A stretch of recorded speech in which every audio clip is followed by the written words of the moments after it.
समाज के हमारे बच्चे, क्योंकि आर्थिक रूप से भी कमजोर कई परिवार हैं और इसलिए आर्थिक रूप से कमजोर है तो वो सुविधाओं के पात्र हैं और इसलिए आपके साथ मिलकर योजना बनाएंगे। क्रमशः छात्रावासों की स्थापना की जाएगी जहां हमारे बच्चे भी पढ़ सकें। राज्य सरकार की जितनी परीक्षाएं, प्रतियोगी परीक्षाएं जिसमें हमारे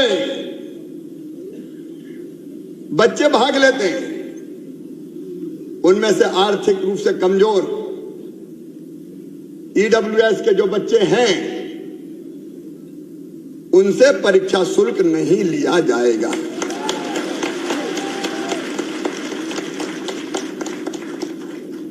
ऐतिहासिक तथ्यों और क्षत्रिय महापुरुषों की वंश परंपरा से अगर कोई छेड़छाड़ करेगा तो कानून उसके खिलाफ काम करेगा, ये मैं सुनिश्चित कर दूंगा।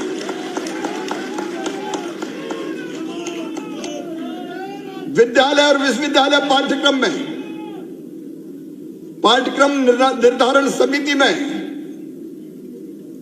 क्योंकि कई बार ये देश का दुर्भाग्य है और मैं राजनीतिक बात नहीं कर रहा, लेकिन मुझे तकलीफ है ये कहते हुए कि जिन लोगों का शासन 50 सालों तक यहां रहा उन्हें इतिहास के साथ छेड़छाड़ की।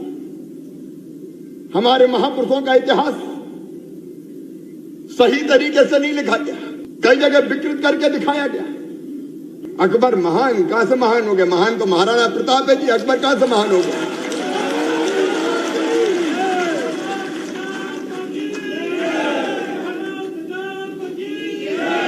और इसलिए पाठ्यक्रम समिति में एक प्रतिनिधि आपका रहेगा और जहां जहां पाठ्यक्रम आगे लिखा जाएगा, सही करने की जरूरत हो वो किया जाएगा। एमपीपीएससी की भर्ती अब चालू हो गई है। ईडब्ल्यूएस का आरक्षण देते हुए उनको पूरी भर्तियां भी करेंगे। अब विसंगतियां सारी हल कर ली गई है।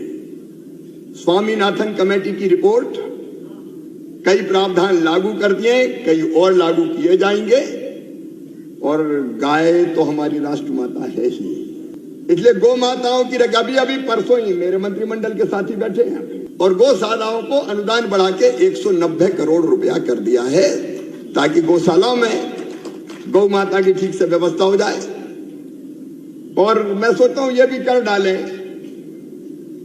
कि गोमूत्र और विशेषकर गोबर, गाय का गोबर अमृत है और इसलिए उसको खरीदने की भी कोई पारदर्शी व्यवस्था मैं बनाने का काम प्रारंभ करूंगा। महापुरुषों की मूर्तियां अलग अलग स्थान पे अलग अलग कैसे होगा उसके बारे में चर्चा करके, लेकिन महापुरुषों की नहीं लगेगी तो कौन की लगेगी? लगनी चाहिए। तो उस दिशा में भी हम कदम उठाएंगे और आयु सीमा में कोविड के कारण छूट, उसके भी आदेश कर दिए गए हैं ताकि उस समय जो वंचित रह गए उनको एक अवसर मिल सके। एक बात और मैं आपसे कहना चाहता हूं, 2-3 मांगे ऐसी है जो प्रदेश के अधिकार क्षेत्र की नहीं है, तो वो उचित स्थान पर हम रखने का काम करेंगे। लेकिन एक और मेरी प्रार्थना है, यहां से अभी जाना नहीं है, यहां से हम जाएंगे मनुआ भान की टेकरी और मनुआ भान की टेकरी पे पूरा इंतजाम हो गया है।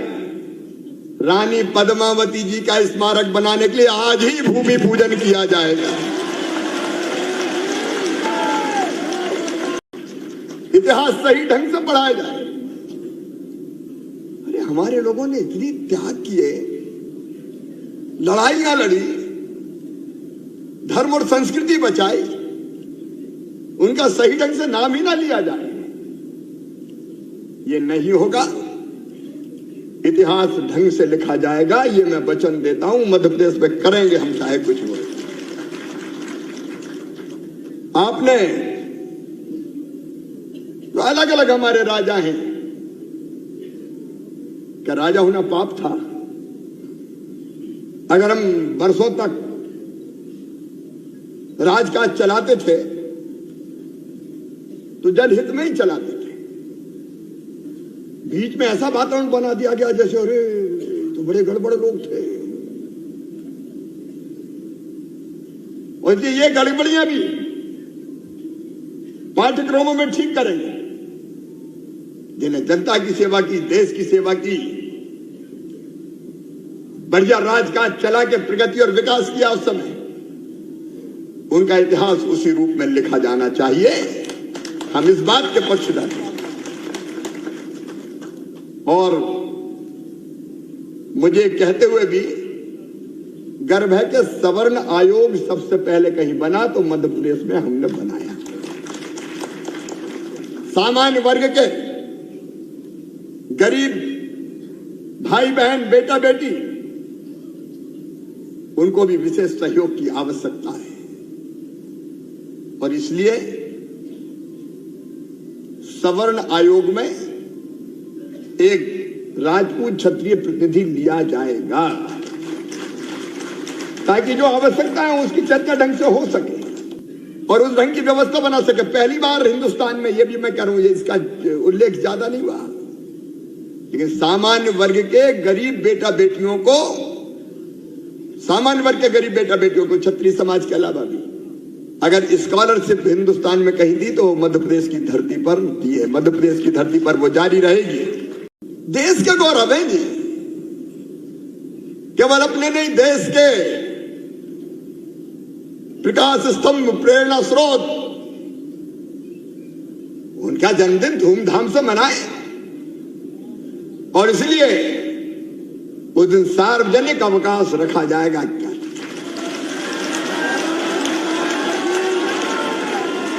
और इस बार,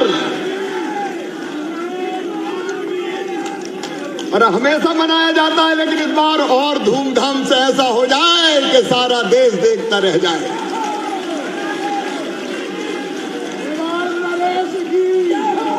बोलिए महाराणा प्रताप की और महाराज छत्रसाल जी महाराज की।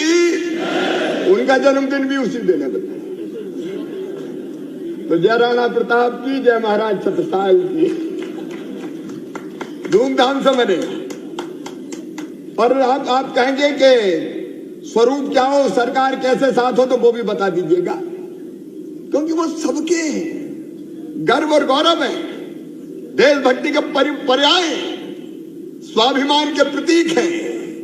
मैं उनके चरणों में सत सत नमन करता हूं। बीच में ये राज्यपाल और बाकी मित्र बैठे, जब फिल्म आई थी पद्मावत, बाद में नाम किया, अगर मध्य प्रदेश देश की धरती पर सबसे पहले बैन अगर लगाया था तो मैंने लगाया था, मध्य प्रदेश की सरकार ने लगाया। हम क्या इस फिल्म को नहीं चलने देंगे। अब उस समय के बच्चों पे केस कास बन गए, वो सारे केस वापस ले लिए जाएंगे, कोई चिंता की बात नहीं।